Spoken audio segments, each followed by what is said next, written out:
રાજ્યમાં સ્થાનિક સ્વરાજ્યની ચૂંટણીના પ્રચારના અંતિમ દિવસે ભાજપના સ્ટાર પ્રચારક અને સાંસદ મનોજ તિવારી અમદાવાદમાં રોડ શો કર્યો હતો। આ રોડ શો દરમિયાન તેઓએ જણાવ્યું હતું કે ગુજરાતમાં સેવા કરીને ભાજપે આજે સમગ્ર વિશ્વમાં ઓળખ ઊભી કરી છે અને આ સ્થાનિક સ્વરાજ્યની ચૂંટણીમાં ભાજપના કોર્પોરેટરનો વિજય થશે।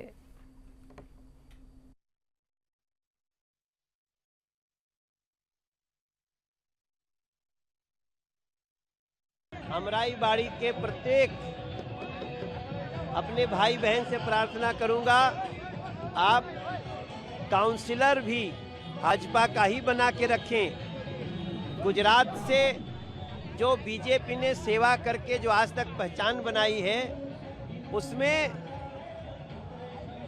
काउंसिलर तक भाजपा के पदाधिकारी होने चाहिए, ताकि किसी और को लूट करने की छूट न मिले और हम लोग गुजरात को और भी आगे बढ़ा सकें।